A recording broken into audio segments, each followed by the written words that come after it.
Okay, hello everyone and good morning. I am very happy to announce that today we have our very own, because she also is a part of our wider IPC family, Nora Fisher-Onar'ın with us today to present her new book, Contesting Pluralisms, Islam, Liberalism and Nationalism in Turkey and Beyond. This is a book that's been published very recently by Cambridge University Press, and it is a book about overcoming binaries in politics through an examination of the Turkish case in its history. Basically, how Turkish politics have been interpreted in the past and even today by different strands of thought and ideologies and movements, often in the context of binaries, but not alone, because they've also been contested by more complex interpretations about what it means to be a nation, a country, a society, and how can there be alternative ways of living together. So today we're going to hear all about that, I hope, which I'm looking forward to from Nora. Well, I'm sure probably almost all of you in the audience are familiar with Nora and her work, but let me still introduce her a little bit more in detail for those of you who might not be. Nora is an associate professor and chair of international studies at the University of San Francisco. She works on international relations theory, diplomacy, comparative politics, area studies, political ideologies, gender and history and memory. She does have a wide range of academic interests, which often work quite good in tandem, I would say, as well, being familiar with her work. She's also increasingly interested in the impact of technological change on international affairs. I didn't know that. I should check that out. It's burgeoning. Okay, oh wow, that's very interesting. That's forward. She received her PhD from the University of Oxford and holds master's and undergraduate degrees from Johns Hopkins and Georgetown universities, speaking 5 languages, including Turkish, and has traveled to over 80 countries and lived in 8. Oh wow, I didn't know that. So in addition to this book, which is going to be presenting to us today, she's also the lead editor of the volume Istanbul, Living with Difference in a Global City, with our very own Fuat Hoca. And I remember the time when they did a book talk for that book here at IPC as well. So that's a dear memory that we have with us. And she's also the editor of special issues of major journals like JCMS, International Affairs, Global Studies Quarterly, etc. Okay, so there's more. I'm not going to get into it. So without further ado, Noracığım, the floor is yours, please.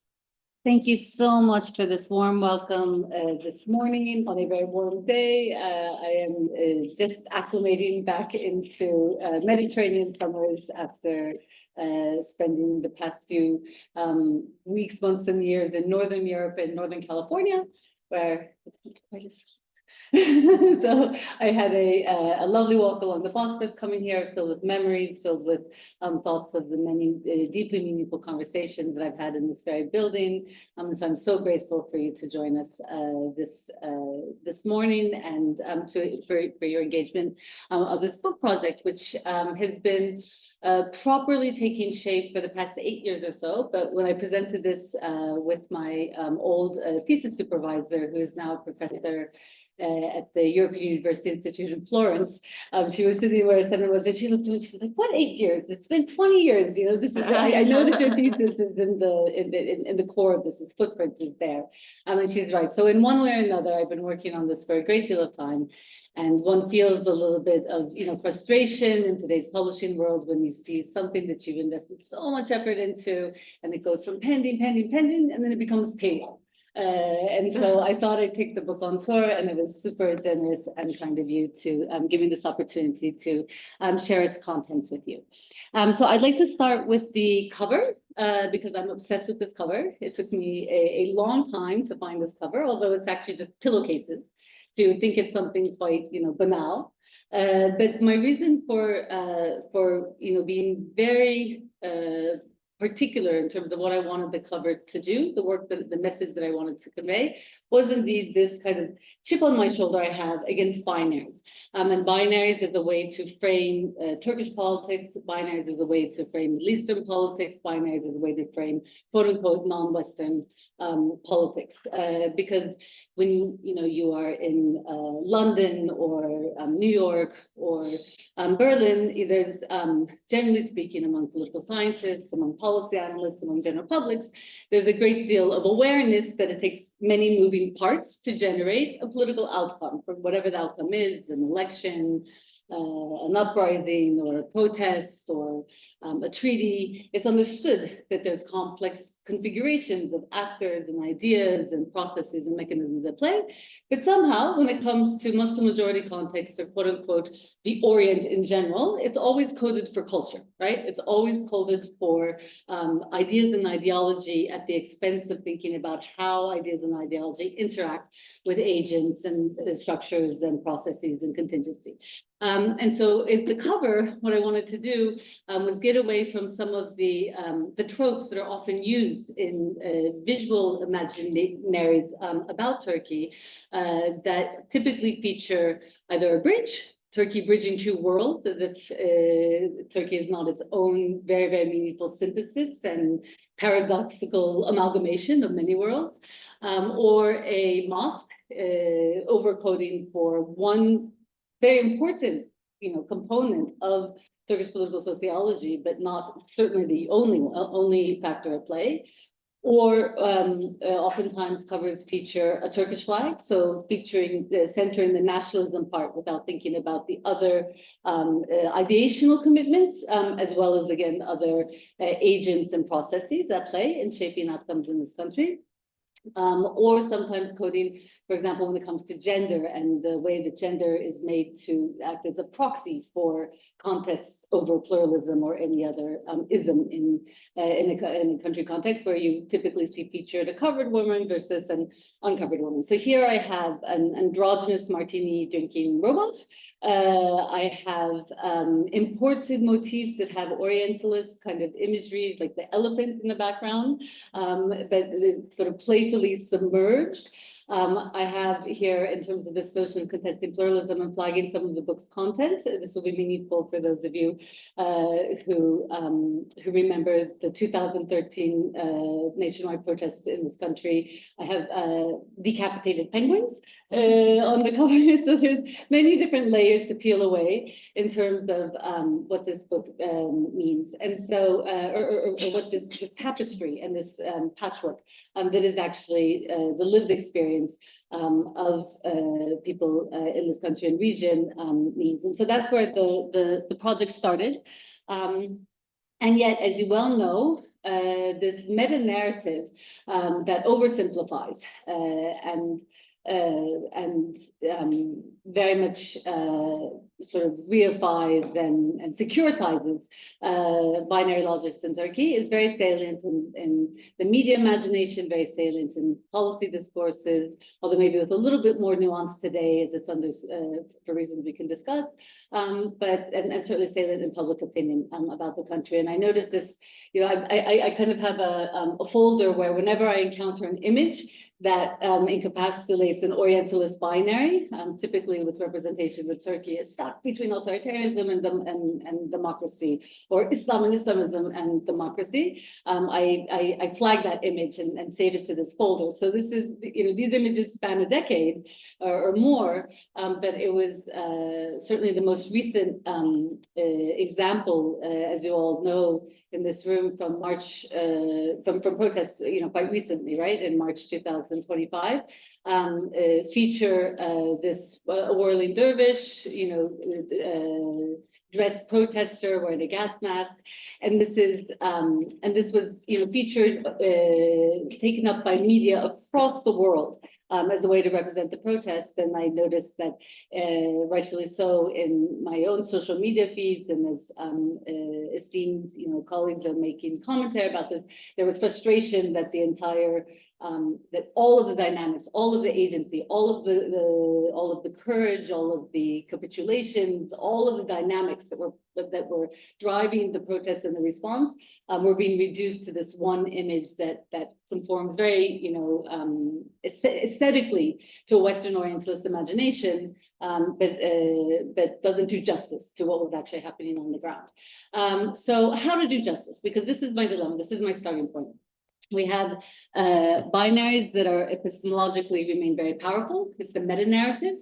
And this informs, again, assessments of Turkey, but also of developments in Israel-Palestine, also in terms of the current conflict with Iran unfolding in the region.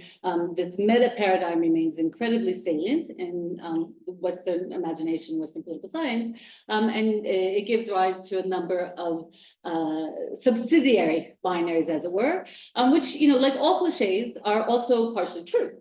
It is not as if there is not very important cleavages coded for religious identity, coded for perhaps ethnic identity, Turks versus Kurds, or sectarian identity, Sunnis versus Alevis, or the dynamic between non-Muslims and Muslims in Turkey, Christians and Jews versus Muslims.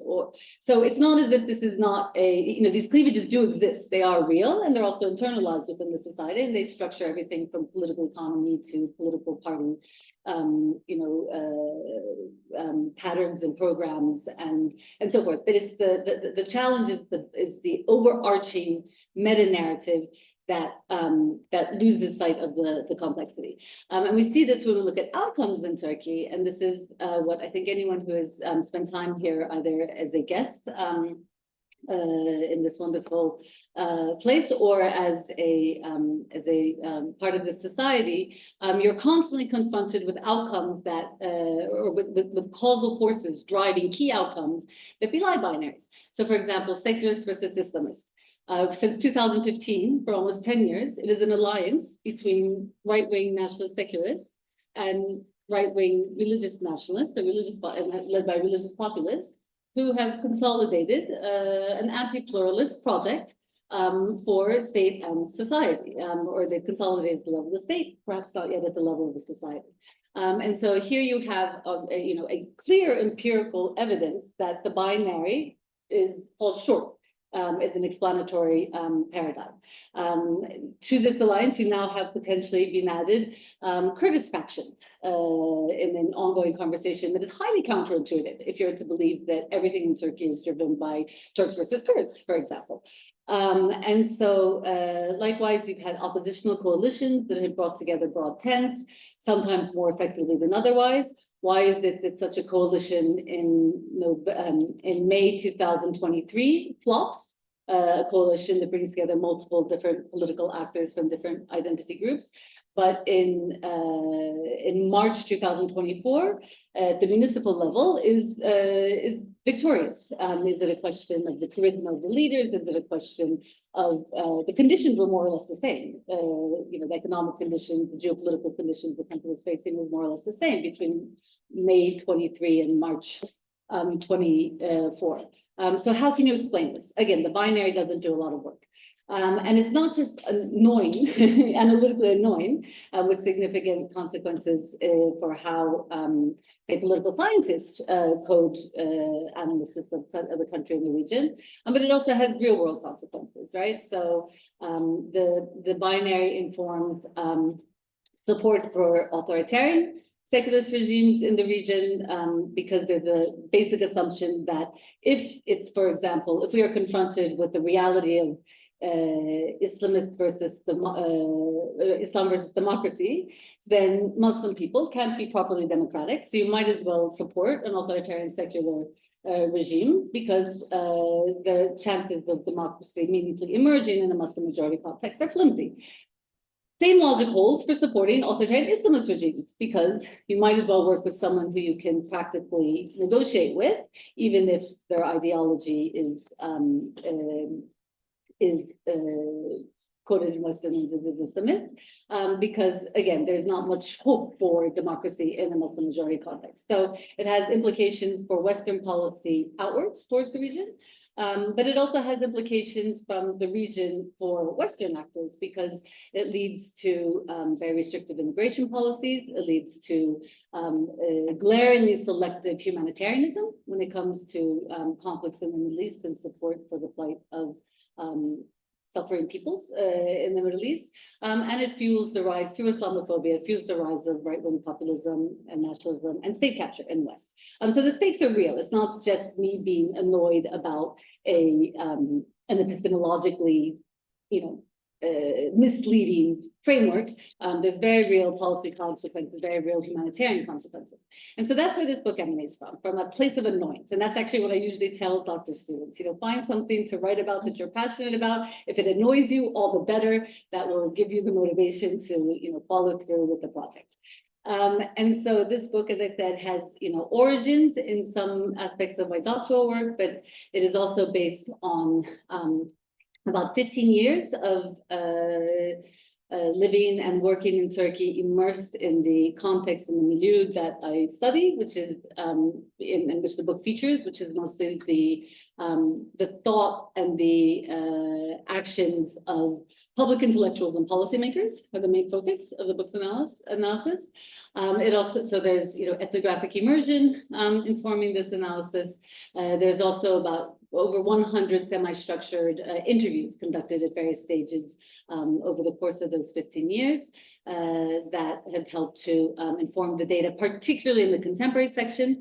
In the historical section, if there are any historians in the room, I am not a historian, so I'm trained as an IR and politics scholar. In a British context, which is interdisciplinary, so therefore there's also history, normative philosophy, and so forth in it. But in any case, I'm not a historian.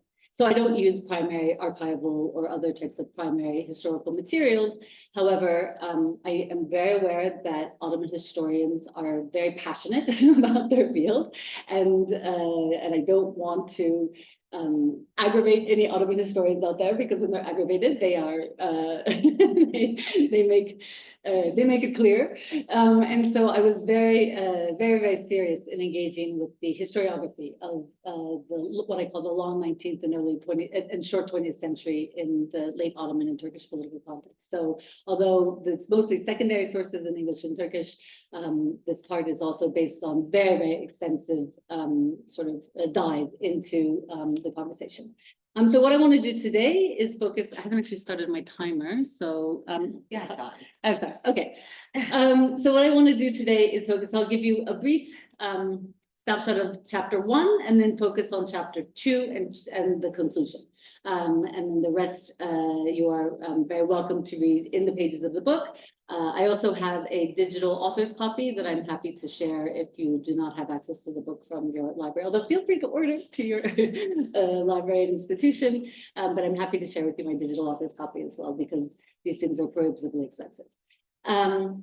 So first, if the question is how to grapple with the binary, how to break the binary, I first look at in the theory chapter the way that the people who I study, Turkish public intellectuals and policymakers, have grappled with the binary. And I will just provide a brief snapshot of this, but we can come back to it in the Q&A, because this is an audience that I think can really make sense of what I'm trying to do in this chapter, more so than any other audience to which I presented this project so far.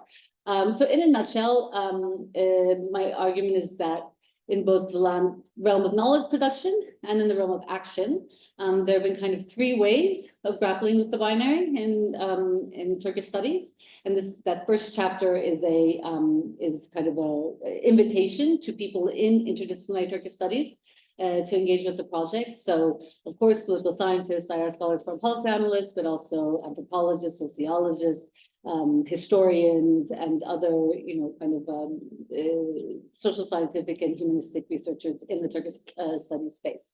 And my contention is that in this space, the first attempt, parallel to political activism, the first wave of response to Western binaries was to seek to break the binary through erasing it, through seeking parity with the West, right? This is also came on this Westernism.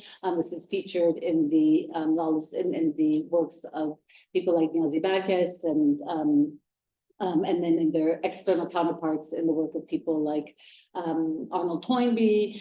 This is an attempt, my logic of three waves comes actually from feminist theory.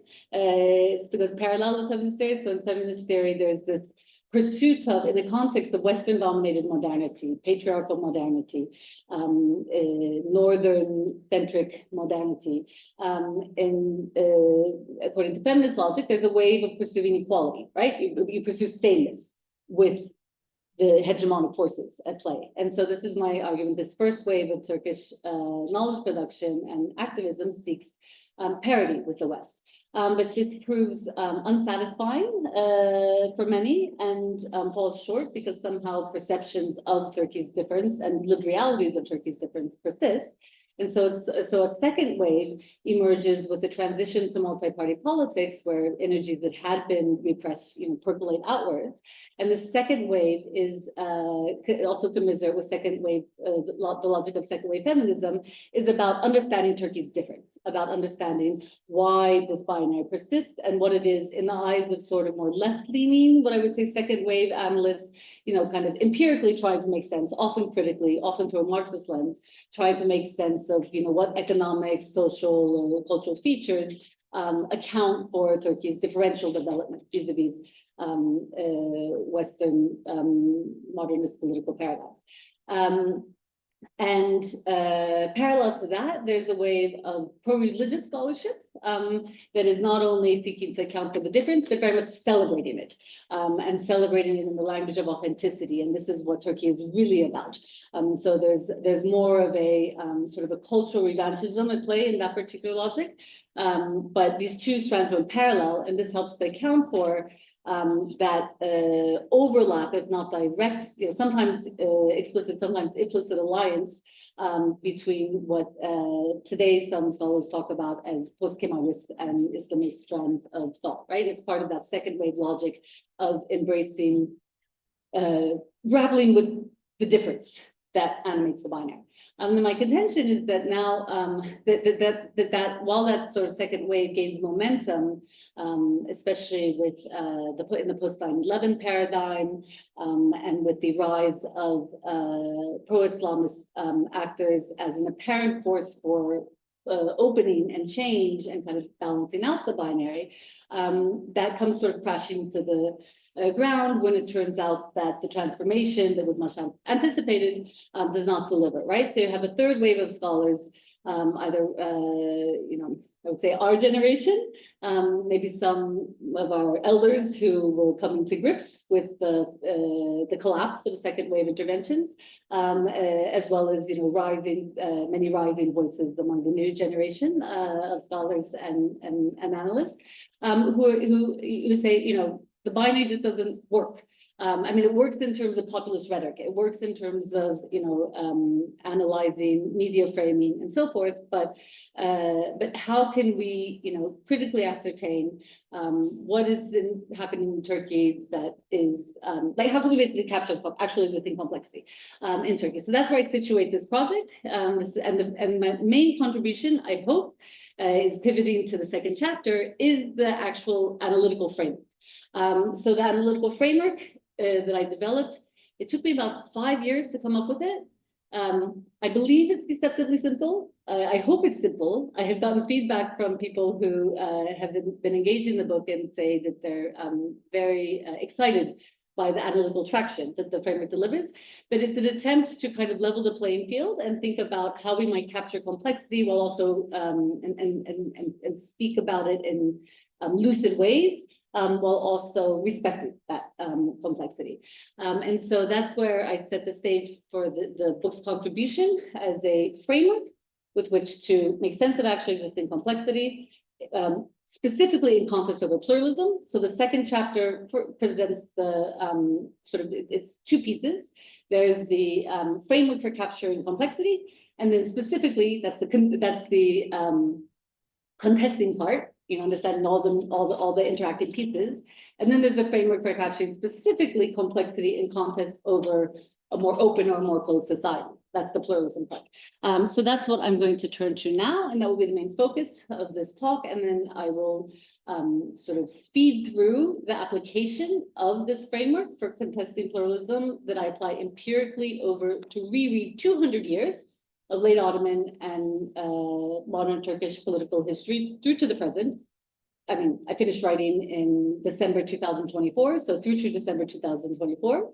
But I think if you have a key that you hope will expand 200 years, it should be able to hold water for 20 months after that. And that is the goal. And then so we can think about the broader implications. Okay, so first the heuristic. And this is something that will be familiar to many of you. The logic of it will be familiar to many of you through the notion of the butterfly effect. You've all probably heard of the butterfly effect at some point, this idea of that coming from the natural sciences and very much adopted in the management sciences, but for some reason not particularly well received yet in the social sciences, specifically in international relations and politics scholarship. It's the idea that there are complex systems out there. So political scientists think in binary terms, right? Which reinforces the bigger binary, the Orientalist binary.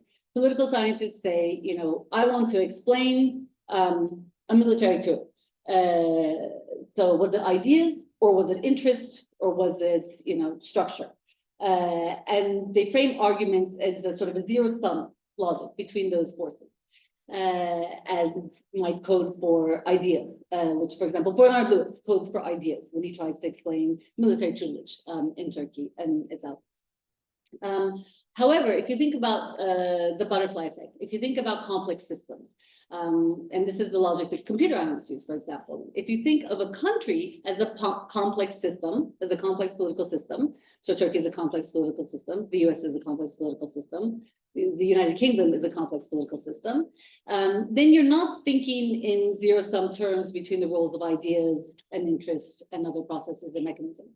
Instead, you're thinking about system parameters. That's how the butterfly effect works. The butterfly effect is the idea that a small qualitative change a butterfly flaps its wings in Brazil, and this sets off, I'm not a weather scientist, but the idea that is intuitive to many people is that this sets off, impacts on, say, the humidity and the heat and, various other parameters that are shaping the evolution of this dynamic, nonlinear, very explosive sort of weather system that can culminate in, say, a critical juncture, a major weather event like a hurricane in Miami down the road. And that's the logic of complexity.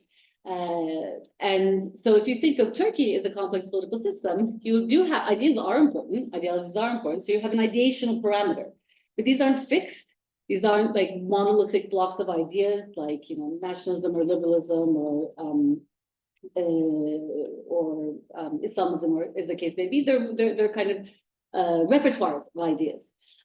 Even within liberalism itself, right? You have equality, you have fraternity or solidarity, and you have freedom and liberty. And these are contradictory ideas. They're not consistent. Liberty and equality do not go hand in hand. They're in explicit tension with each other. So it's the same for any bundle of ideas within and sort of a Sunni Islamist imaginary. You have notions of justice combined with notions of chaos, for example, or notions of community, notions of honor. They don't work seamlessly for a perfectly consistent project that is articulated in the same way by anyone who is a Sunni Islamist, much less a non-practicing Sunni or non-Sunni person walking down the street, right? So ideas exist, they're powerful, they give meaning, they're meaning-making, they give us ways to navigate the world, they mobilize behavior. We will vote for ideas, we may even fight for ideas or die for ideas, but they're disembodied things floating around. So you need another system parameter, an agential parameter, that is people, to take ideas and put them out there and frame them and use them. So you have ideational repertoires shaping a political system. And then you have agents shaping a political system. Agents can be leaders, charismatic leaders, populist leaders. There's an obsession with the role of these types of agents these days, and understandably so. But agents are also political parties, right? Political party leaders are important. Agents are also students who are fed up and go out onto the street. They're agents in the world, and they can shape, they can grab ideas and frame them and use them to mobilize and enact change in the world. So you have the interplay between ideational and agential forces. And specifically, my conception of agency, can come back to this in the Q&A, but what I really enjoyed when I was theorizing this, I really enjoyed thinking about the relationship, because people often say, well, how do you know what an agent really believes? Now, how do you know whether they're sincere about these ideas or instrumentalizing them? My answer is, I don't care. I can't get into someone's head. I can't know, I don't even know what I believe sometimes. This morning, I believed I wanted a nice, healthy breakfast, and then I walked past David Yunus'a, and I missed mosaic pasta, and I bought myself mosaic pasta for breakfast. So, I'm an irrational agent. You did well. And all behaving consistently with, firmly entrenched beliefs about healthy eating, right? So so agents are complex, fuzzy, might change their mind within a day, much less within a decade. And so what I can do is I can look at patterns of how agents are invoking ideas and how they're deploying them in the world. And if there's consistency between those two, then I might say they're sincere. If there's glitches, I might say they're a pragmatist. If there's clear contradictions, as in the case of Donald Trump, he invokes sort of Christian evangelical ideas but behaves in a patently non-pious way, I might say that there's hypocrisy, right? So in that sense, I don't see a need for a dichotomy between ideas and interests in my conception of agency. There's another key component of agency that I really enjoy deploying throughout the analysis in the book. That is the notion of agency as, we typically use the language of sort of charismatic agency or performative agency. And in political science, there's a tendency to think of performative agency as superficial or epiphenomenal, to kind of use the jargon. But actually, political performances are very much constitutive of the ability of agents to harness ideas and channel them to responding to shifting structures, shifting contexts. And the more charismatic the agent, the more impactful they may be. Although sometimes charisma is not enough. In fact, sometimes being charismatic is precisely what gets you into trouble and gets you hauled into prison, because your charisma is such that it does present a real threat to the existing masses of a complex political system, right? So and I conceptualize this, I use the language of, I borrow from Greek. So in Greek, there's two notions of time. One is chronos, which is like chronological time, linear time, historical time. So agents act in time to, in the context of unfolding time, to grab ideas and channel them towards a purpose. But there's another type of performative agent who grabs onto a different notion of time, a different type of time that the Greeks called kairos. So kairos is kairota, it's cosmological time. It's the time of the shaman. It's the time of the performance. It's the time of, it's kind of the divine, sublime time when an agent is able to kind of harness the energies of an audience through a compelling performance. And so in my notion of, and this is something I haven't really presented when I use this slide in most of the presentations, but since we have a little bit of time here, I wanted to offer this out there because it's something that's really fun to deploy in the framework when I think about how some types of agents, typically leaders, but not always, are able to harness ideas through kairotic performances that enable them to really challenge and disrupt structures. And then structures is the third parameter. Structures are, ideas are disembodied, floating around. Agents grab them. But what do they grab them to do? They grab them to pursue continuity, to pursue change, to try and take the country in one or another direction. And they do so in response to shifting circumstances. So these circumstances I call context structure. And I basically conceptualize context structure as scaled. So you have, contingency and fluidity. That is kind of the lowest level in my scaled reading of structure. There's a lot of room for agency to impact contingency or to respond to contingency. But then you also have scaling up, you have micro level structures that would be something like an electoral law, right? So Turkey has electoral thresholds that have shifted a little bit in recent years. But a key feature of Turkey's complex political system is that when the electoral threshold is high, it's a micro level structure, when the electoral threshold is high, parties who don't get a majority of the vote, they get 30%, 35%, 40%, get a disproportionate number of seats in parliament, right? Which allows them enhanced agency in terms of harnessing ideas to pursue their programs. So that's a micro level structure. Why micro? Because agents can change it quite easily. I mean, they're sticky because they generate vested interest, but but still, parties can vote, as the ruling coalition did, to lower an electoral threshold because it's going to serve one of the parties within a ruling coalition, for example. So those are micro level structures. And then I scale it up to meso level structures, political culture, demography, sort of the economic situation. And so these are structures that do change. Humans can impact the change that happens at that level, but it's a less direct kind of impact. And then you scale it all the way up to macro level structures, like the structure of the international system, distribution of power within the international system. There, it's very difficult for any particular individual or group of individuals to enact change. Although certain very powerful individuals who head states, lead great powers, have more agency at that level than any other. So, when Putin invades Ukraine, it's a confluence between agency and macro level structure that's being impacted. When Trump pulls out of the WTO, it's a macro level impact. So basically, this is it. You have ideas, actors, and structures. They interact, and you trace those interactions.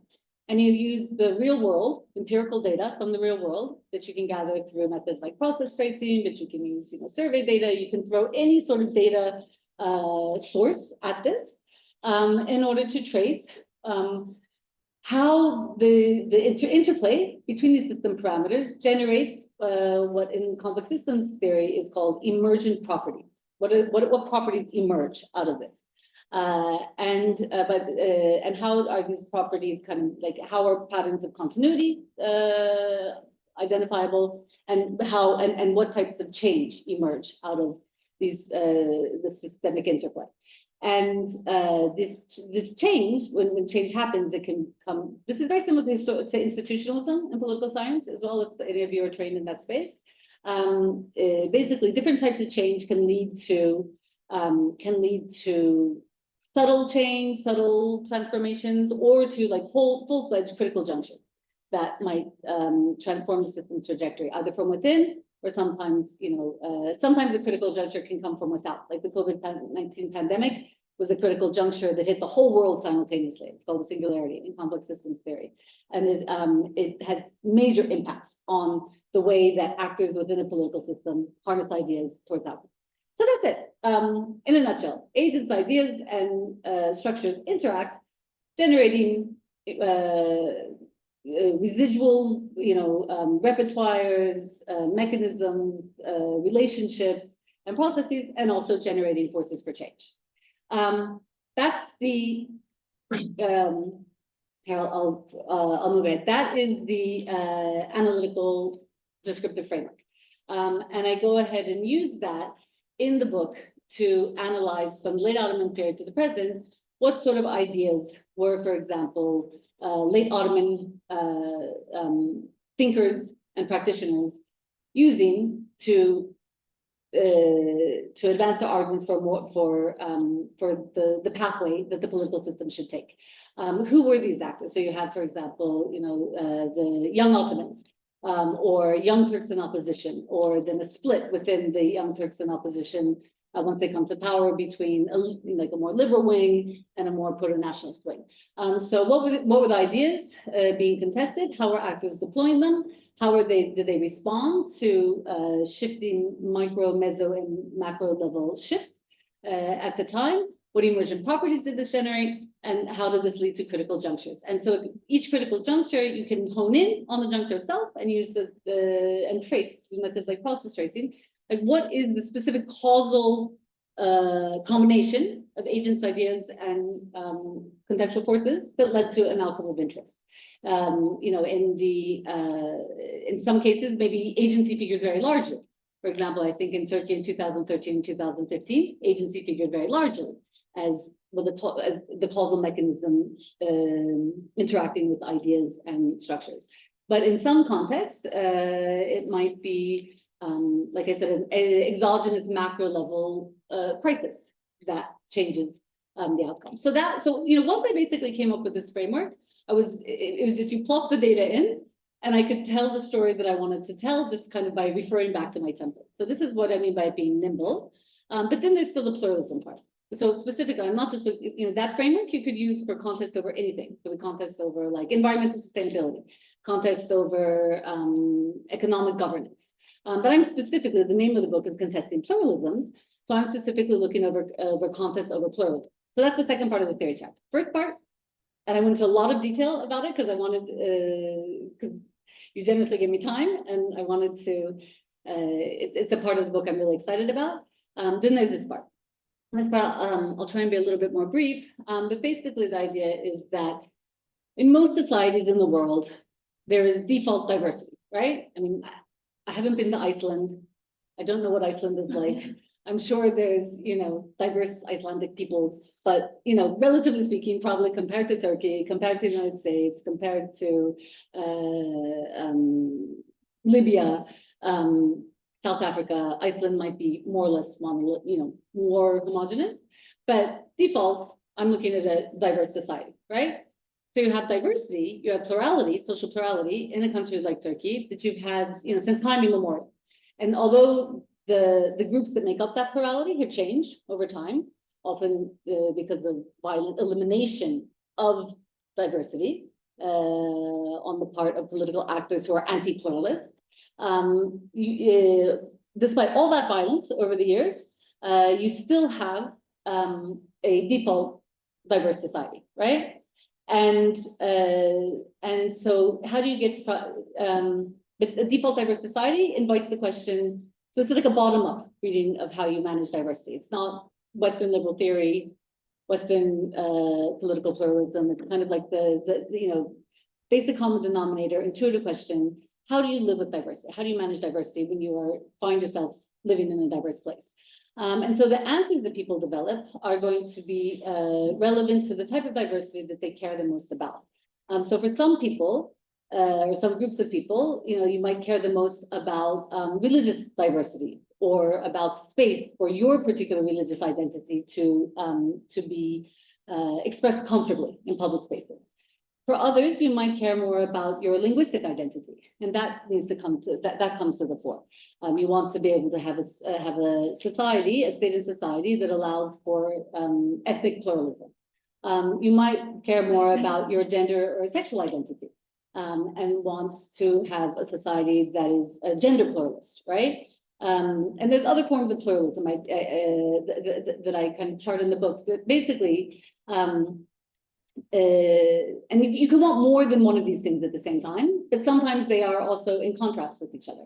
So it's not always, but oftentimes advocates of religious pluralism might have some challenges in grappling with demands for gender pluralism, just because some religions are gender conservative, right? And so, but not in all cases. For example, my university is a Jesuit liberal arts institution.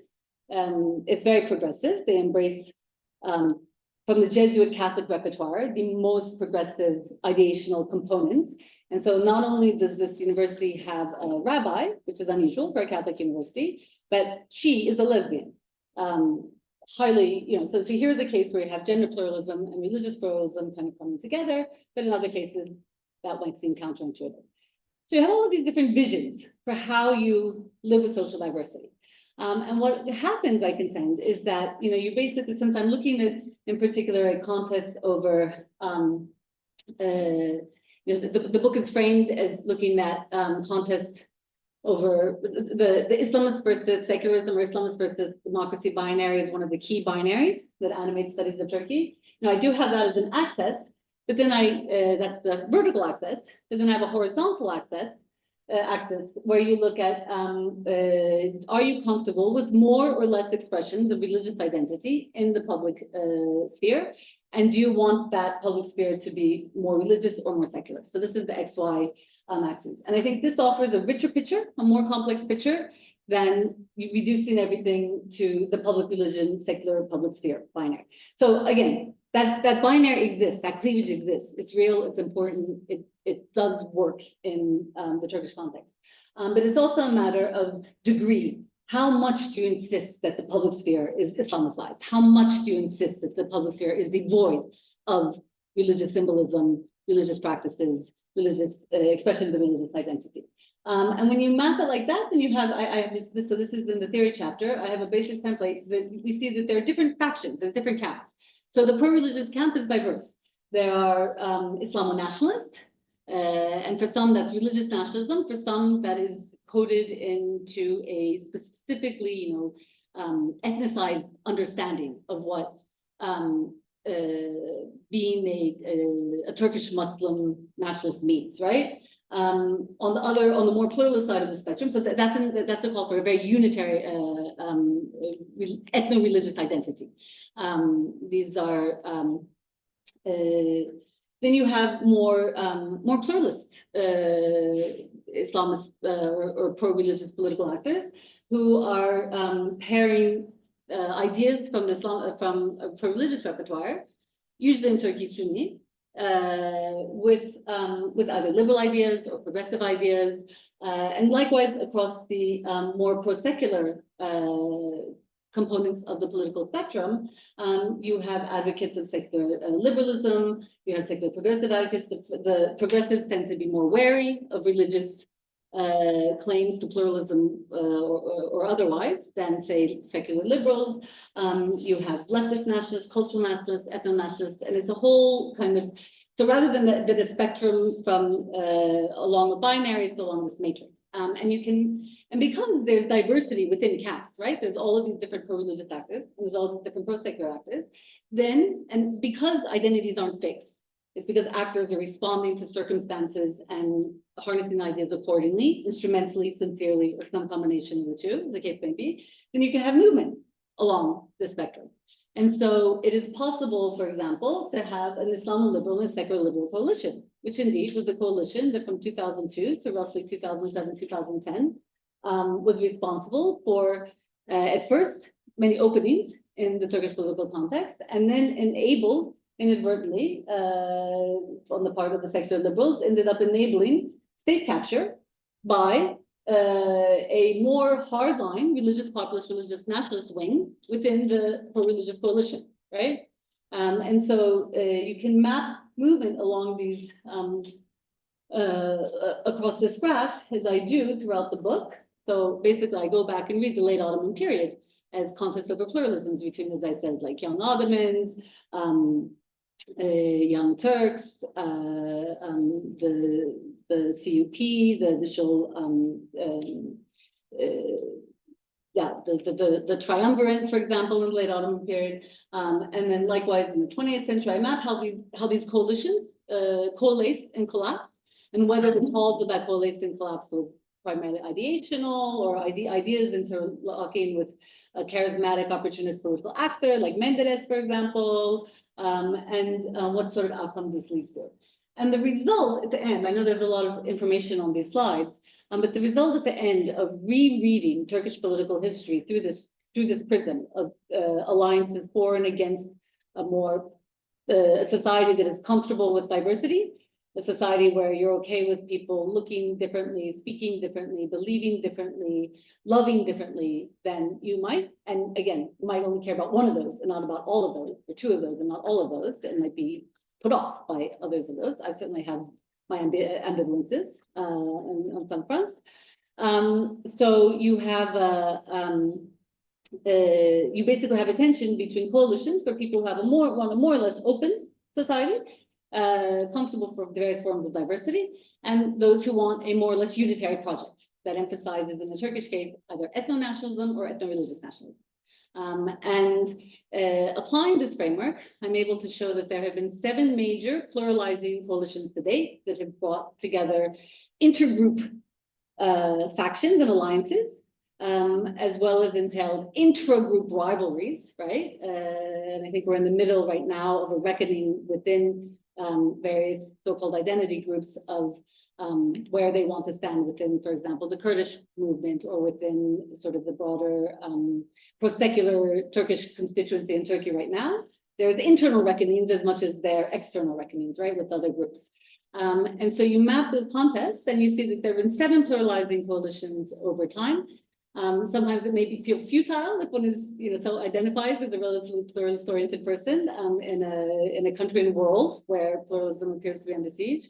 But over the arc of 200 years, you see that these pluralizing coalitions have generated from the late Ottoman period conceptions of universal justice, minority rights, multicultural citizenship, constitutionalism, multi-party politics, mass publics and electorate, real feeling of electoral commitment on the part of mass publics, civic nationalism, and much more. And you also have within Kemalism, so I would say that during the one-party period, Kemalism is politically anti-pluralist and has a very specific conception of a secular public sphere that pro-religious actors find to be anti-pluralist. Although but there were still elements of embedded liberalism within Kemalism that remain as ideational resources that are harnessed to this day. So the idea about eventual transition to multi-party politics, the idea of not always fulfilled, but at least embedded in the Constitution and in foundational treaties, the idea of minority rights, the idea of women's rights, and so forth. So there's embedded liberal elements within Kemalism that are activated and harnessed by actors across the political spectrum ever since. There's only 2 periods of pronounced secularist Islamist cleavage, but they're the periods that are very important in the narrative of the group of people who came to power in the post-2000 period. So that is the Cultural Revolution in the 1920s and then 1997 quote-unquote postmodern coup. So of all the critical junctures I examine across the course of the book, these are 2 important ones, but not by any means the most, categorically the most important or the only critical junctures that change the system one way or another.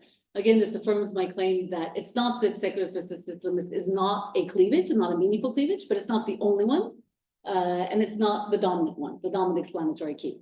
What is more pronounced, what emerges as more pronounced from this research is that there's an emergent consensus among those who favor a more unitary project that there should be some form of ethno-religious or ethno-religious nationalism, right? And so Turkish Islamic synthesis, or what I call Turkish Islamist synthesis 2.0, which is where we're at right now.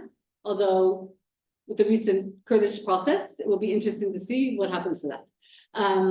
So this has been progressively coded into the Constitution and into the national. That's that emergence that I talked about with the systemic interplay of ideas, agents, and structures. 1960 was a juncture where, at some levels, it was very pluralizing, but it also installed the military as a sort of top-down sort of guardian of a project, and the military eventually sides in 1980 and in subsequent interventions with a certain with variants of Turkish Islam synthesis. So this helps, I contend, and I realize this is a controversial part of my presentation, this helps, I contend, account for the differentiated accounts of what happened in the past 20 years, right, since the AKP has come to power. When did the project start to turn from a project of opening to one of closing, and towards a more anti-pluralist political system? Bless you. And my contention is that it kind of depends on, going back to that initial chart that I had in terms of different types of pluralism that one cares about, or different types of a unitary project that one cares about. If because of your positionality, you feel quite empowered as a Kemalist stakeholder in the political system that existed in 1999 or in 2000, then you're going to notice it's going to register a lot more saliently the anti-pluralist mobilizations of actors in 2007, in 2010, and onwards. If you are more liberal in orientation, or you are, say, a religious minority or an ethnic minority, it will probably, it will register in 2013, and then specifically for Kurds, for example, it registers in 2015 that this is turning into a very anti-pluralist project. And how do we, and then the Kurdish movement pivots to the opposition, resulting in, imprisonment of the leader and so forth. So it really depends on your position. Journalists, however, on the front lines of these contests of pluralism, have been, calling it out since very early on. And so this is kind of it's an optic, it's an alternative explanation for what happened over the past 20 years that doesn't sort of saddle one particular group with the entire burden of the transformation. In fact, this is a part of the project that I really wanted Rahmat Difat Kemal to engage with, and I think his ideas here would have been very interesting. What does it amount to? So the takeaways, so now I'm pivoting to the conclusion. What does this amount to, the takeaways? I think the takeaways for Turkish studies are hopefully reasonably significant. First and foremost, I think this can stand in my sort of pluralist versus unitary or pluralist anti-pluralist key to Turkey, to politics, including Turkey's, but this applies for any political system, right? So because all political systems are complex, it could be Indian, it could be Pakistani, it could be Indonesian, it could be Japanese, but in the Turkish context, you do have a key to politics that has become, that has been very foundational to the thinking of many people who analyze this country, and that's the center-periphery thesis. And I think Martin's center-periphery thesis, when it came out, was very valuable because it did get away from that sort of really the old school binaries, Western civilization and Western modernity and Turkey's sort of shortcomings vis-a-vis Western modernity, and how do you catch up? And instead he was looking on the ground, historically, sociologically, at how urban elite actors were pursuing a certain project that was being contested by rural actors. I think he was better at analyzing the nuances and the complexities in the periphery than he was at the center. He kind of was reductionist when it came to the center. But nevertheless, this has been this was a nimble framework that got a lot of uptake. Unfortunately, especially in the past 20 years or so, it's been highly politicized as a framework to rationalize, the sort of revanchism of the periphery vis-a-vis the supposed center. And it also doesn't hold anymore empirically because the periphery captured the center. So there is no, it just doesn't make sense now.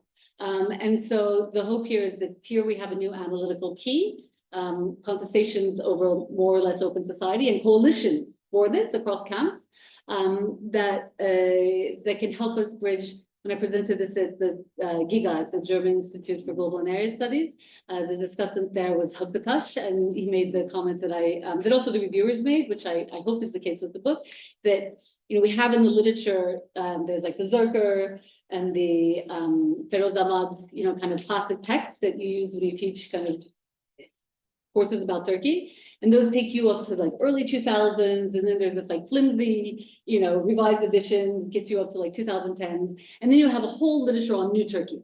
And it's as if they're two separate entities. But what I've tried to show here and capture here is how much continuity there are and how this is a series of accretions that sometimes, and also dramatic ruptures that, with the sense of the AKP and the sense of the current ruling coalition in 2015, not necessarily being the most, it is that they're important, but there's other important ruptures along the way.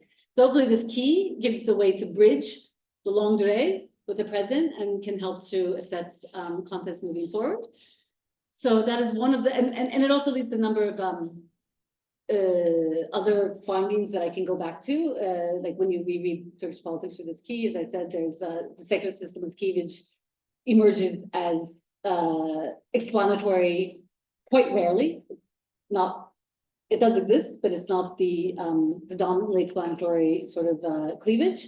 And there's also, conclusions we can draw about the military, about civil society, and so forth that we can come back to in the Q&A on this basis. So moving to the conclusion, and I know I've been talking a lot, so that's interdisciplinary Turkish studies and the contribution thereof. My hope is that this can also help to serve comparative inquiry, because I am trying to respect complexity, but also not reduce analysis to, overly determined ideas. It means, it's a culturally thin framework, right? So just as I took this framework and applied it longitudinally to 200 years of Turkish political history, I think it'd be hard to do, I mean, one could conceivably do it, it would just be a lot of work to do it with the same degree of longitudinal ambition vis-a-vis multiple cases.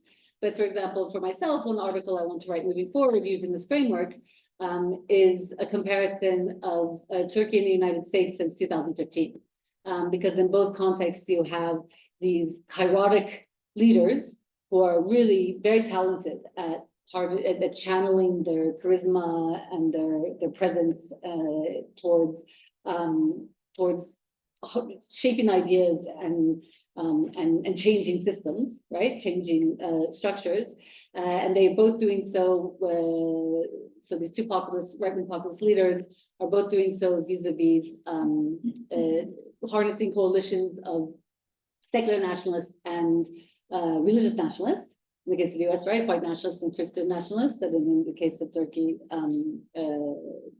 Sunni Muslim nationalists and secular Turkish nationalists.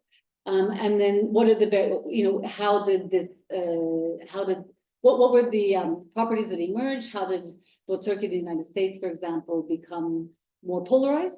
Is there, polarization is a key emergent property here.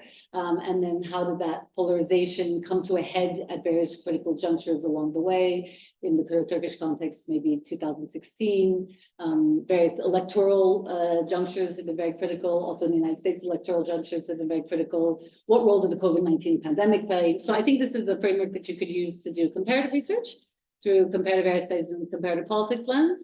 And then finally, the book doesn't talk about it very much, but I've been thinking a lot as I present the book, and I really welcome your thoughts on the IR implications of this. So I think anything involving the interplay of sort of domestic politics and foreign policy analysis, levels of analysis, and also thinking about our global system as a complex system where, in fact, we have different countries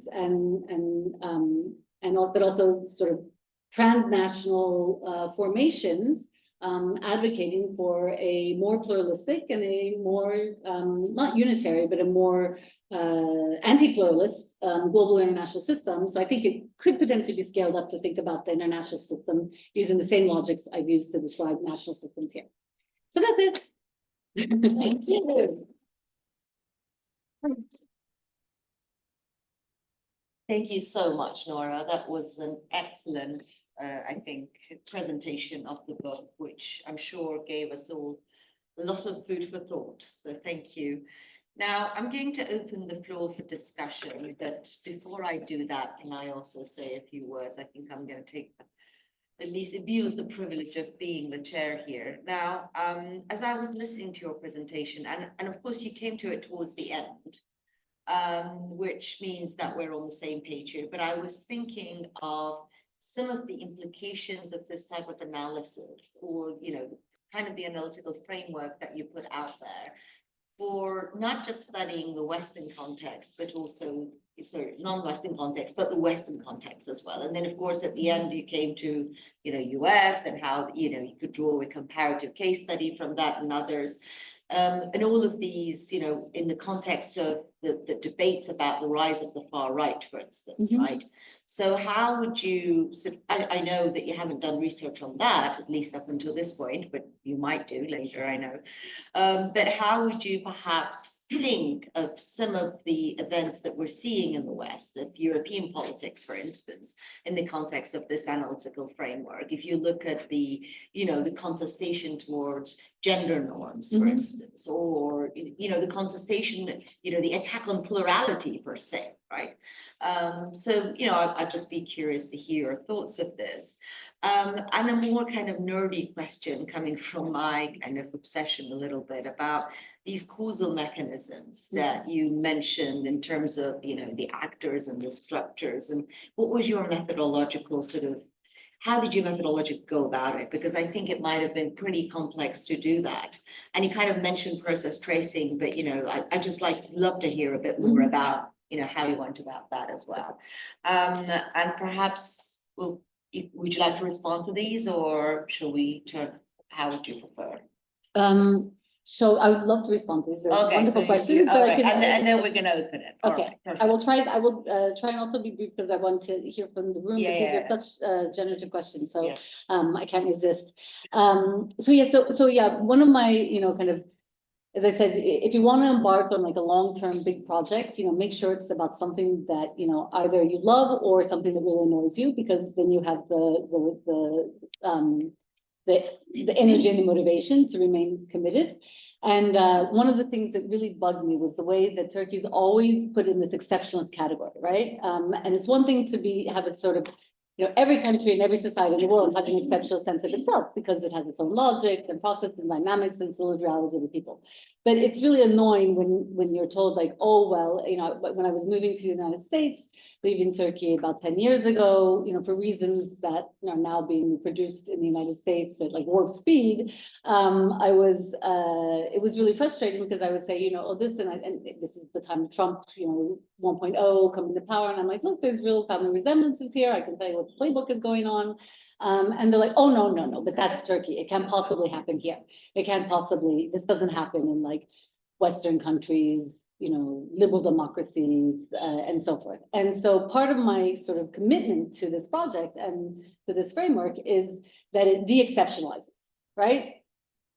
Complex systems, political systems are complex anywhere you look, and they involve these different parameters. And then I found that the language is actually very handy to capture, for example, all of the forces that you mentioned. So, for example, in the role of the strategy of fostering moral panic over gender and over LGBTQ activism in particular is part of the ideational repertoire of right-wing nationalism, whether it's in Turkey, US, Hungary, India, maybe a little less so in India, but in various places. And it's a like tried and true tactic. To the extent that, for example, there's a comedy program in the US that I sometimes watch that has a sort of a fake sort of economy commentator. And he says, I always know when the stock market is falling or there's a major political crisis, because that's when Fox TV starts to talk about transgender athletes. And the more obscure the sport, then the bigger the crisis going on at the macro level. And so here you just start to, so part of it, this is also a methodology question, and you start to see these patterns being reproduced, and with this you can hook in, and it basically enables you to compare, people say you can't compare Turkey and the US, or you can't compare like Middle Eastern context with Western context. But my argument is that if these are all political systems like fruit, like, you can't compare apples and oranges. Well, yes, you can, they're both fruit. They're just different types of fruit. So you can compare their skins, you can compare their seeds, you can compare their nutritional compositions. You just break it down into the component parts. And so that language really works to think about specifically the rise of right-wing movements and allowing us to compare the role of different political leaders. But, in some contexts, when you look at structures, does it make a difference if it's a parliamentary system versus an executive presidency, or not a presidential system? And I think it does. And that's a sort of meso-level structure, right? To have a parliamentary system versus a presidential system. And it really makes a difference because it's easier in the case of, say, Poland, to vote out an incumbent anti-pluralist, alliance, than it is in a United States context, which is already highly polarized because of the bipartisan structure of American domestic politics. Like, you can't, if the US was a parliamentary system, you would have 5 different political parties, not 2. And so at least 1. Major ones. And so it does give you that language, I think, and that is very much my hope moving forward with the uptake that I hope the book receives. It's when I present this to context where people are from, sort of Middle Eastern and quote unquote non-Western context, people, for example, people who analyze Syria are like, yes, it finally gives me a framework, a language to talk about something that, I try and tell other people, it's not just sectarianism. It's the fact that my neighbor, who was a perfectly nice neighbor, over the course of 5 or 6 years, was confronted with a set of circumstances that resulted in him like going off and joining ISIS. But it's not because he was Sunni. It's because there was, all of these other factors at play. So people from other from quote unquote non-Western area contexts or regional contexts can use it. I very much am going to push, and I would welcome collaboration with those of you who have expertise on, say, Brazil. I'm certainly developing the empirics now to be able to talk about it in the US context, but also Western European context, to draw out these comparisons and to show it's, this is kind of intended as an epistemological leveler and an anti-exceptionalist tool for pursuing comparative analysis. In terms of the causal mechanism, so what I do is, I have thrown in, I call it empirically drenched. I've thrown a huge amount of sources at this project, primary and secondary, and I use the logic of sort of necessary and sufficient conditions. So, if to know if agency really matters. And so I gave the comparison at the beginning, for example, between May 2023 Turkey and March 2024 Turkey, right? It's the same coalition, the same opposition coalition that I would quote as a pluralizing coalition. That pluralizing coalition is facing more or less the same economic circumstances. It's facing more or less the same geopolitical circumstances, regional and so forth. It's Biden led, last swan song of the US-led liberal order. And it's, so there's not a lot of change, and yet the outcome is significantly different. So therefore, what is the causal mechanism? The primary causal mechanism there? Agency clearly matters. The agency of the candidates mattered, and the opposition candidate mattered, and the fact that the most charismatic incumbent leader was not able to run in March 24, but was on the ballot in May 24. Explains the difference, right? So it's kind of, again, it's very much empirically informed, inductively informed. The whole framework is inductively generated from the Turkish case. I really make the case, again, to your point about the West. Robert Putnam talks about social capital. It's a commonly used concept in political science. He generated it by closely observing the behavior of Northern Italian, bourgeoisie. So if we have a quote unquote universal theory that comes from Northern Italian bourgeoisie, why should we not have a portable theory of political contestation, in this case, specific contestation over pluralism, that comes from one of the places in the world where pluralism has truly been the most vibrantly contested I've ever seen, anywhere in my 80 countries and 8 homes, right, across the world. So, yeah. So that was, in a nutshell, that's an answer to yours, but happy to keep talking about it because, it's, I'm quite excited for what I hope are the ways that folks, myself included, can take this and run with this in terms of operationalizing analysis across different cases. Brilliant, thank you. Okay, wow, perfect. April. Nora, many thanks for the great, excellent presentation. I'm looking very much forward to reading the book. Maybe 2 questions. I think the first question is maybe a question that is also in the mind of many other, people here, I think in the room, looking at the critical junctures, March 2025, but also Trump 2.0. I'm sure your theoretical framework holds great value in also explaining that. How would you explain, in terms of through your theoretical lens, all the developments in Turkey? And maybe the second question would also relate to somewhat what Senem asked, the external dimension, but maybe in a different, manner. Your systematic, the systematic factors, the triangular relationship between these systematic factors, actors, institutions, and ideas. Where does the international come into play? The external actors, the external ideas, the external system. When we talk about the maybe pluralizers or pluralized versus pluralizers and anti-pluralizers. Could we also talk about the EU or the Western agency as a sort of an anti-pluralizer in Turkey? Maybe that might be also interesting for us, also for future research, I would say. Also looking at the recent, developments, that is working a lot on that. I'm working to some extent also on that, the role of the EU or the international, in sort of shaping the authoritarian, what we call the authoritarian regime in Turkey.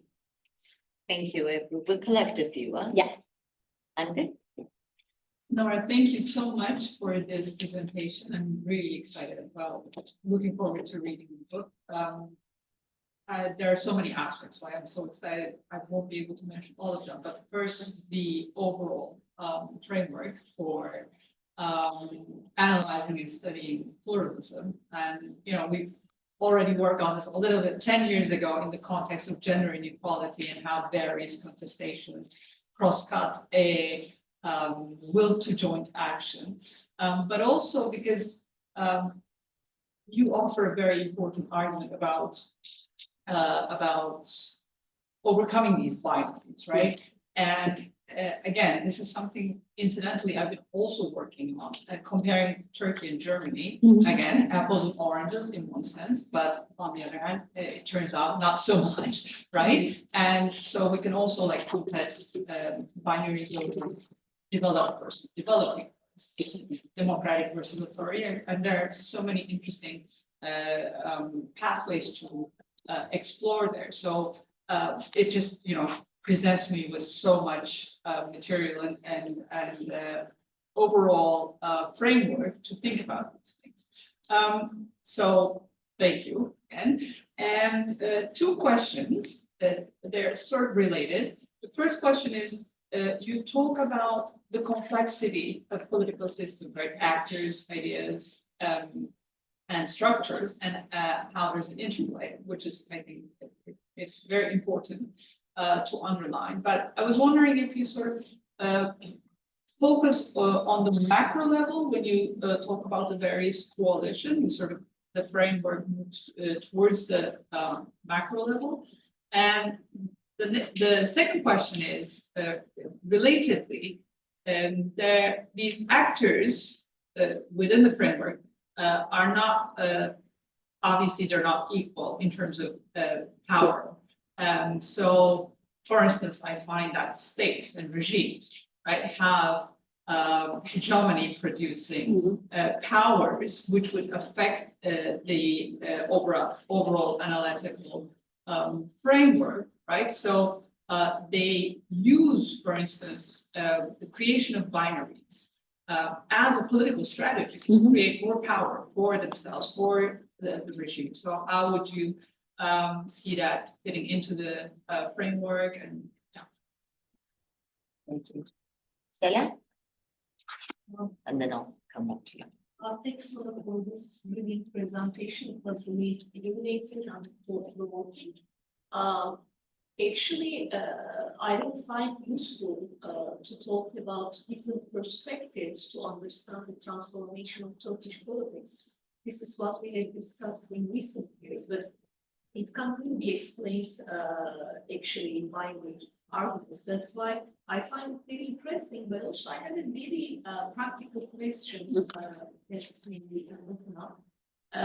For my paper, when I did some interviews with the CHP MPs and leadership, they have told that they came to a point that after the 2016 coup d'etat attempt, the state was not belong to the CHP anymore. That's why they somehow decided to be a party for society. I think when we ask the same questions to Kurds, we are getting different answers. You have mentioned the 2007 as a kind of critical junction for Kemalists to perceive this state society relations with this transformation. I'm just wondering that is there any specific reference to these other critical junctions and how your theory explains things? Okay, Okay, great. I'll come back to the floor, but I think we've collected quite a few already, so. Yeah, it's very rich. And every single one of these is very helpful also for my thinking in terms of clarifying what I've said and also sort of thinking about further applications. So thank you so much. But I'll still try and be relatively brief because there's I want to do justice to all of the queries in the room. So on the critical junctures, I think I'll link your two questions because you mentioned you evoked several specific critical junctures. It was March 2025, right? You mentioned March 25 or Trump 2.0 and the role of the external dimension. So there's the three parameters, right? Agents, ideas, and structures. And so that macro level structure does have causal impacts downriver. But what I also think is hopefully useful about this framework is I was talking with, for example, Andrew Hurrell, who's a professor at Oxford, when I presented this at Oxford last week.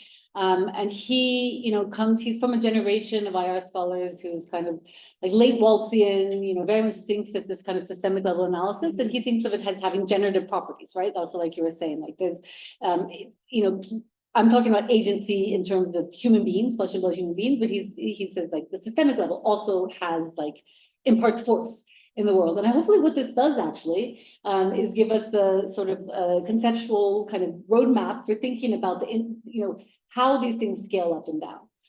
So specifically, for example, May 2025 is explained by Trump 2.0 because it is a moment when a beleaguered leader who is kind of losing potentially the kind of hegemonic hold on the society, the societal imagination that has been enjoyed for over a decade, 2 decades now, realizes there's a macro structural moment when he can get away with whatever he wants because the leadership in the United States couldn't care less.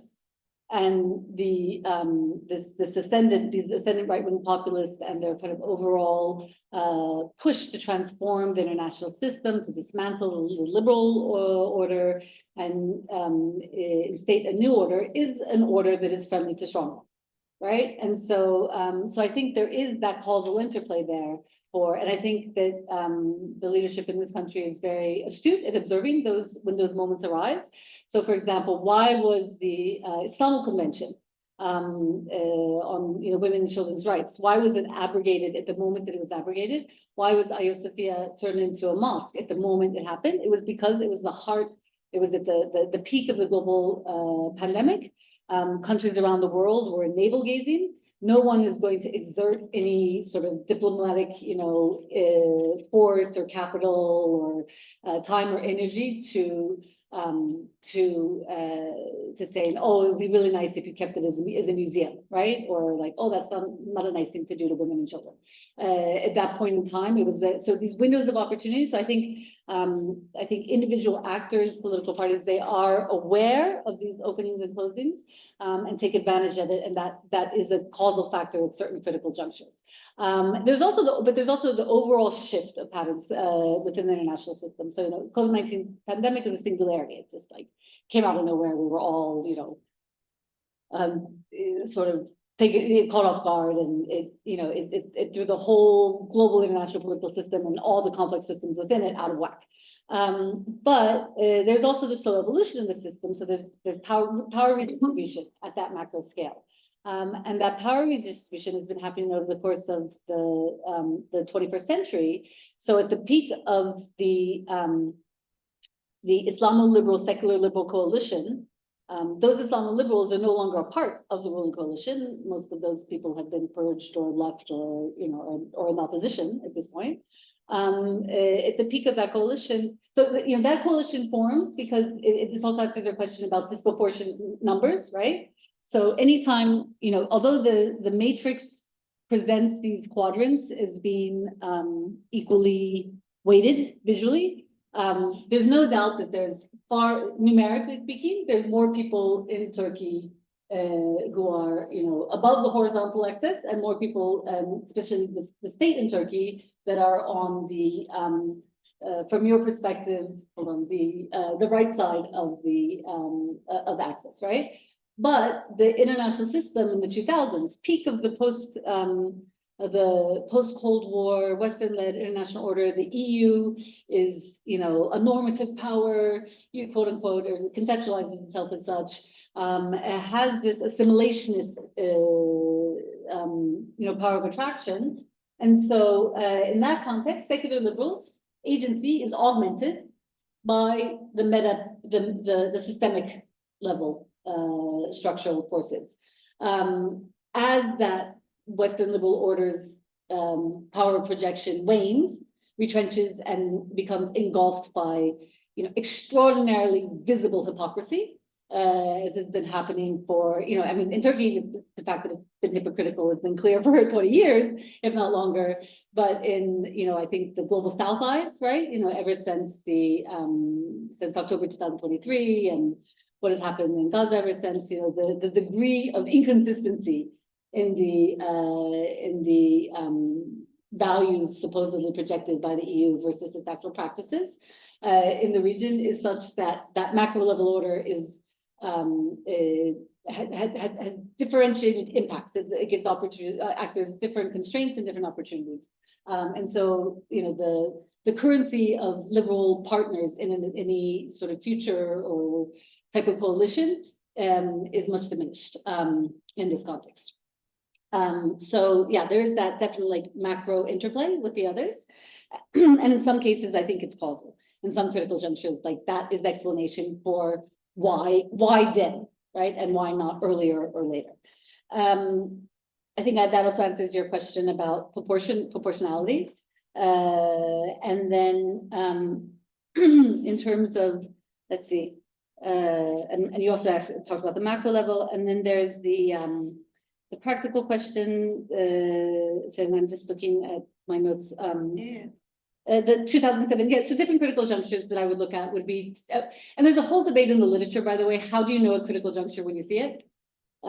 Because you really can't tell. I mean, oftentimes when, anyone who is here on July 15, 2016, as I was, you're in the midst of a critical juncture, but you don't know what the outcome is going to be. Or you might even be able to guess or ascertain, but like you're in a moment when, structures, certainties, that chronological time is being ruptured, and you don't know how the cards are going to settle exactly. But, sometimes it's not obvious. You think it's a critical juncture, and it turns out not to be. I actually have a heading in here when I talk about the Gezi protests. It's the critical juncture that wasn't.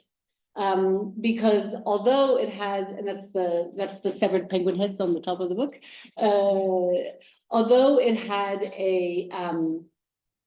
it did not have lasting immediately tangible political implications, I would say it gave birth to a new language that got uploaded to a pluralistic ideational repertoire that first in 2015, Demirtas tried to mobilize quite successfully.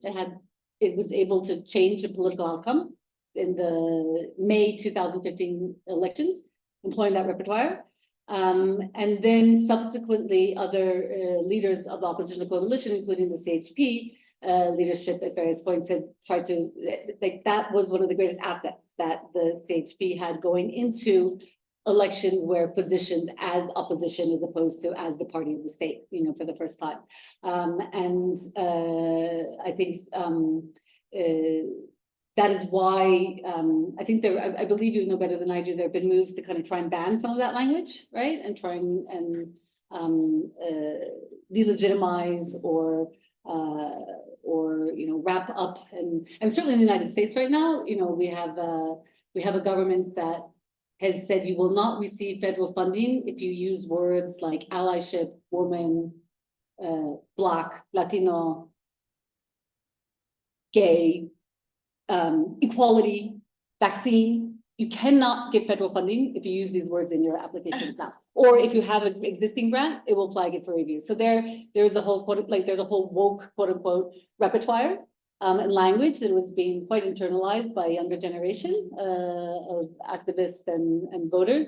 And the current anti-pluralist coalition of ethnic and religious nationalists in the United States is trying to literally ban that language because those ideas can be very powerful as well. So in terms of mechanisms of resistance, Kande identified a mechanism of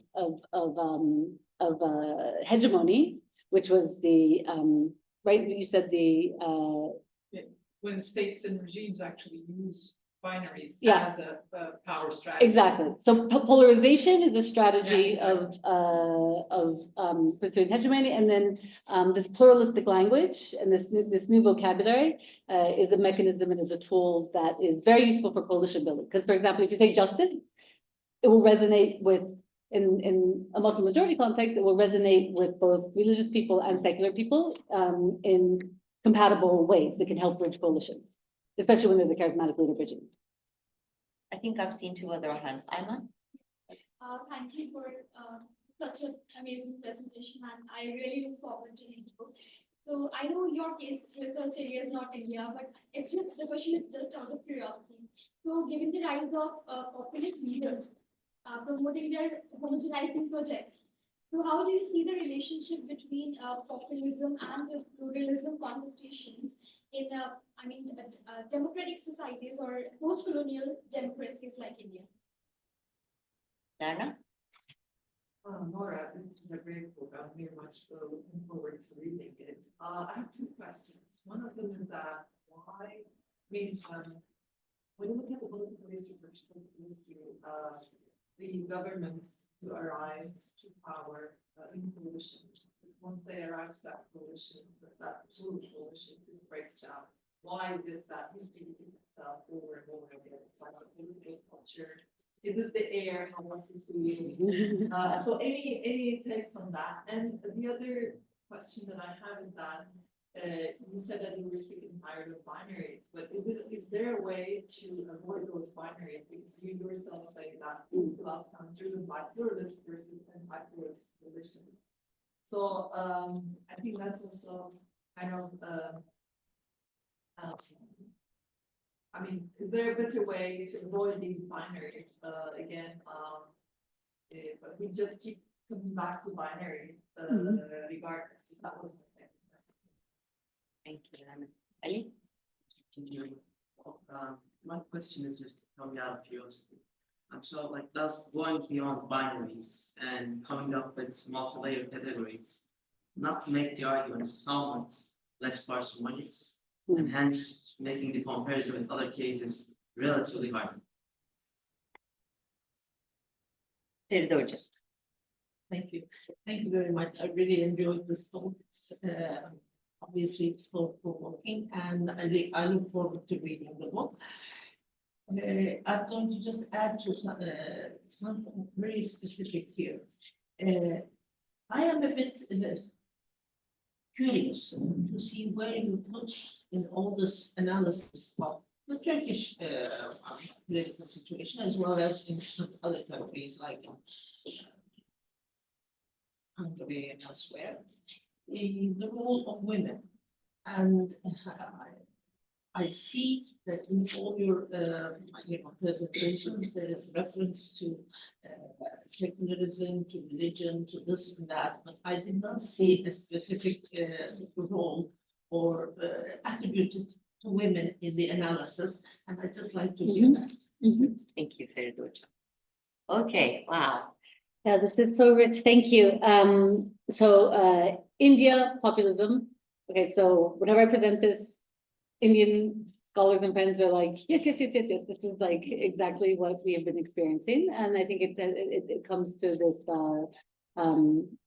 family resemblances, across the types of populism. Obviously, the countries, are so unique, and India's, world unto itself. But there is this, as you said, this sort of specific post-colonial democratic tradition. In the Turkish case, it's not quite post-colonial, but an electoral democratic tradition with very long roots and origins. Local elections go back even before constitutionalism in Turkey. So there are these like deeply embedded liberal with lowercase L institutional practices and political cultures, combined with the ascendance recently of right-wing ethno-religious nationalist populist leaders. And here I think the framework does a lot of work, because one definition of pluralism populism by a key thinker,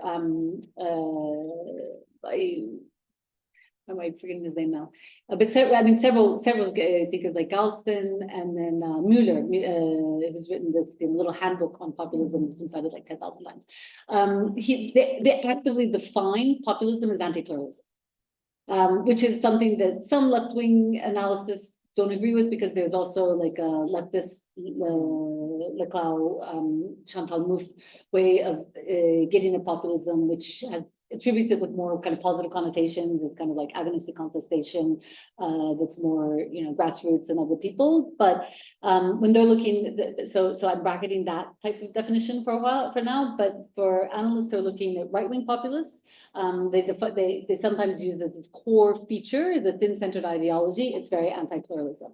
And so in that sense, I think if you kind of hone in on how, say, Modi or Erdogan or Orban or Trump or Bolsonaro or any of, this cast of characters at the global scale that we're encountering have harnessed ideas, they do so in ways that are anti-pluralist, not least when it comes to gender and to women's empowerment, so to Ferido's question as well. So in the book, I do try to, so I'm a feminist, and I do try to sort of mainstream gender within the analysis throughout. It comes out, I think, less in the presentation, to be sure, but I talk about the role in the transition. So in the long 19th century chapter, I talk about the transition from Ottoman universalism to Turkish nationalism, the emergent process that unfolds, with different actors debating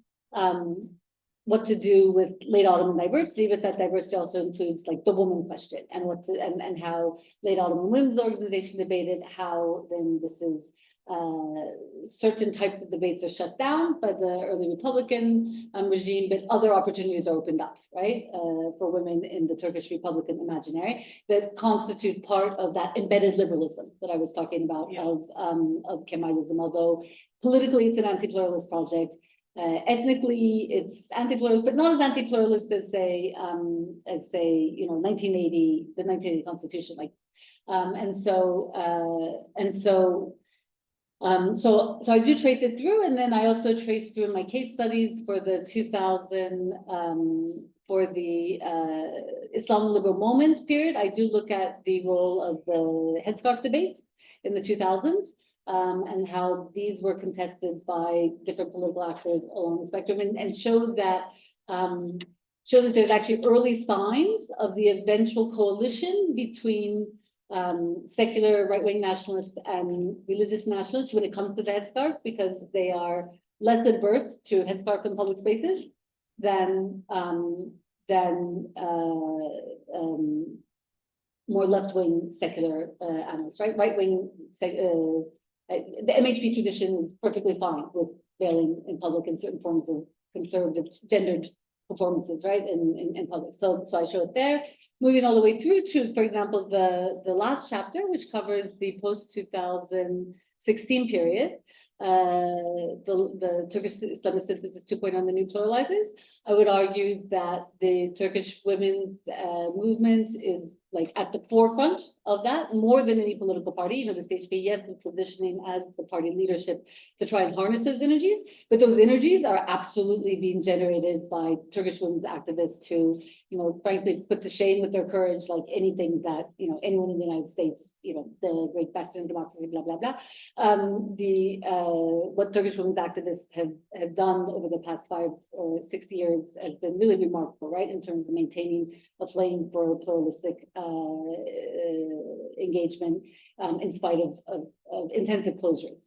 And I also look not just at sort of secular women's activists in that context, but also the sort of disenchantment of pious women and how practices like unveiling or the deism debate and so forth have also impacted. So it's absolutely there substantively throughout the narrative, but it's not foregrounded in the presentation because there's only so much you can do with the presentation. Okay. Lerna, so why do the coalitions always fall apart? Great question. And I think actually, he said he once came up with, I remember the last time I spoke with him, one of the last times I spoke with him, he was saying he once came up with a calculus that, because I was explaining the project, and he's like, I think pluralizing coalitions last between like 4 to 6 years, but like they happen once every generation or so, but they outlast maybe 4 to 6 years. So how do we explain that? And here you see that, right? For example, 1950 to 1954, like it's actually very short-lived. How do you explain that? It's different in different contexts. In 1954, it's macro. Well, you can give a sort of context by context, case by case analysis of each moment of backsliding, each moment of rupture of the coalition. But I also describe in the book as a key argument as a strategy to come to power, coalitions for pluralism can be harnessed and mobilized and have been successful repeatedly. And then when you come to power, particularly, not uniquely, but particularly in the case of center-right leaders, there is a populist temptation. And that because of that electoral threshold phenomenon, right? The electoral threshold micro-level structure, there's a populist temptation to, play in the book I have a picture of, you're only allowed 5 pictures, or I was only allowed 5 black and white pictures. And I chose for one of them an image of Menderes mesmerizing a crowd, because he looks. I think it's like a visually evokes this idea of like kind of a kairotic performance that is I can find it that captures it. So there's a specific right-wing populist temptation in the Turkish political context, because that's the way you can get over the electoral threshold towards having a parliamentary majority or sufficient, plurality to be able to be like the leading party in a coalition government. And when that micro electoral threshold is removed between 1960 and 1980, you don't have the center right is not privileged in that context. You have coalition governments. You have a much more kind of pluralistic space for social and political context, but it also leads to centrifugal, forces and interactions. So I would say that is one of the mechanisms why. Also probably has to do, as you said, with kind of political culture and gender dynamics about the way that these masculinist performances by kind of populist leaders kind of capture the imagination in various ways. But I think that would be a really interesting question to ask, right? Like to take this framework and say, look, I would, and I'm inspired now, I want to why do these coalitions for pluralism become anti-pluralist once they're in power, or why are they so short-lived, despite having major consequences for the systems unfolding during those brief windows?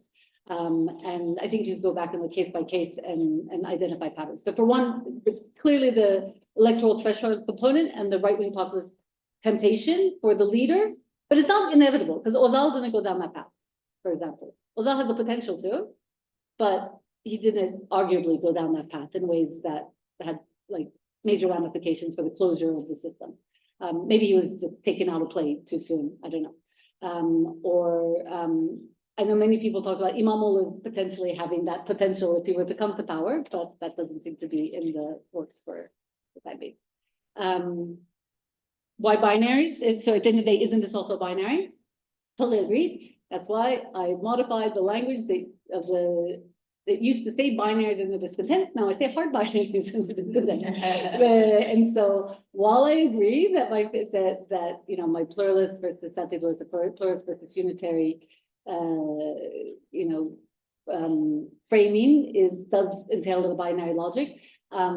It's a soft binary, it's a supple binary. In that sense, Sharif Barden's Center Periphery was also kind of a soft and supple binary. So it captures a dialectic, which is, I think, a handy analytical device and does explain dynamics of contestation, but it doesn't reduce the participants in these contesting blocks to their political identity, to their ethnic identity, to their religious identity, and so forth. And actually, my favorite passage, the very first kind of soft launch I did of the book was with a writing group in my university who, we spent many hours Saturday afternoons. My husband's watching the children at home and I'm running off to the university to work on the book. And we spent many hours commiserating. So when they did a little party for people who produced books out of that process. And they asked me to read a passage, and there's a specific passage in the conclusion about binaries and the work that they do that I'll share with you. I don't think I have time to read it now, but it's my favorite passage in the whole book, where I basically make the case that, of course, binaries, we're social creatures that identify ourselves, like social psychology tells us this. We know who we are through definition by defining us against those who we aren't. And so it is a part of the human condition to think in this way, but we can't be trapped by it. We need to think of it as a heuristic and as a way to help code complexity, but we can't let the code, blind us to the actual realities. Final question from Ali. going beyond, so isn't less parsimonious? Yes and no.